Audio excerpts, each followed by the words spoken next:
Now, the Forestry Commission has been reacting to our hotline documentary, Forests Under Siege. In the 3-page document, the Commission said it was deeply concerned about the continuous destruction of forests across the country. Now, in part 1 of our series, residents of Odaho, Bibini and Krobo in the Ashanti region claim companies and individuals entered the Aprampraman forest with permits from state institutions under the pretext of reclamation while engaging in mining activities. So my colleague Erastus Asari Donko has more in the following report. In the midst of all this destruction and the billions of dollars in gold taken from this area, communities remain the poorest. They brought in a transformer and wired the town, so we thought we would be connected in about a year. Benenebane community, for instance, is yet to be connected to the national electricity grid. It has been reduced to poor infrastructure and a deprived community with few opportunities. Their farmlands are gone, forests degraded, water sources polluted, and the attendant change in climatic conditions have affected farming. It is the forest that gives farmers in this area rain to farm.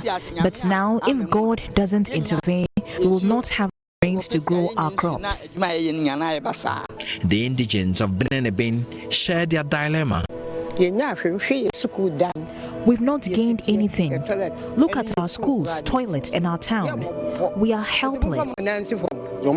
When they come, they promise a lot of things, but they don't fulfill these promises. Meanwhile, Ghana has secured a $103 million World Bank loan to, among others, restore cocoa lands, engage the restoration of polluted water resources, and reclaim degraded forest lands, including the Apamprama Forest Reserve. Just before airing this report, we decided to go back to the Apamprama to gauge the situation there. We found many Chinese miners are back to mine in the forest. Some have hit the ground mining, while others set up camp to continue mining in a forest built for reclamation. You can see fresh excavators, about 8 drums of diesel. Now let's take a look at the statement now from the Forestry Commission, which will be on your screen shortly. And so the attention of the Forestry Commission has been drawn to JoyNews hotline documentary on alleged illegal mining activities in the Aprampraman Forest Reserve aired yesterday evening, 4th September 2023. We thank the multimedia group for shining the light on the destruction of a large portion of this once lush forest reserve and an important watershed through illegal mining. We believe such documentaries help draw attention to grave national issues where public support is urgently required to address. It is, however, important to put matters in proper perspective for the sake of the public.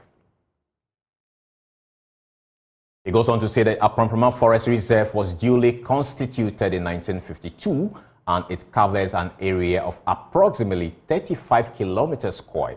Illegal alluvial gold mining has been ongoing for several decades along the banks of the Odan River that flows through the reserve. Since 2013, however, there have been incidents of illegal mining with heavy equipment excavators in this forest reserve, leading to the arrest of 3 Chinese nationals and 1 Ghanaian that year. Now, the estimated area affected was reported to be about 3 hectares. Again, on 1st February 2016, 8 persons, including 5 Chinese, were arrested for engaging in illegal mining in the reserve, and 2 excavators being used by the illegal miners seized. That can be found at graphic online. Thereafter, there have been a series of illegal mining in the reserve, with some arrests effected by the Forestry Commission.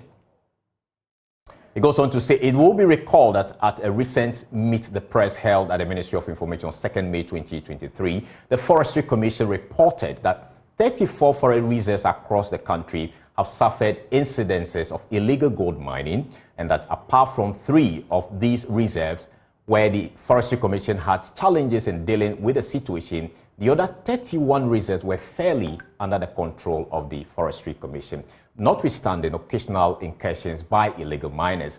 Now, the Apramprama Forest Reserve is one of the 3 forest reserves where the Commission had challenges due to the associated violence exhibited by the armed perpetrators, in addition to the Odan River and Subin Shelter Belt Forest.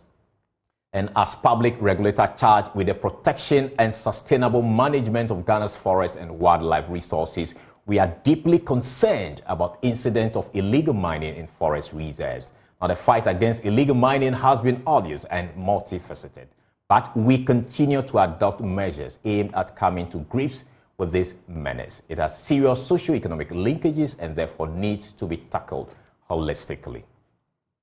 We also believe that such onslaught on the environment is an existential threat, and so we have no choice but to do all in our power to address it.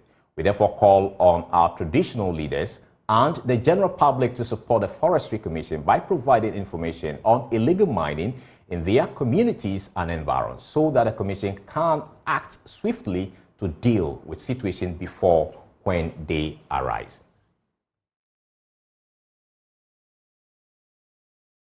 The Commission is working with other agencies to provide sustainable alternative livelihood options, especially within communities where illegal mining takes place, to address the issue of youth unemployment and poverty. We are also looking to secure support to augment key logistical requirements, especially operational vehicles, drones, etc., to improve our operational and law enforcement capabilities to enable the Forestry Commission respond appropriately to these existential threats. Together, we will win this war.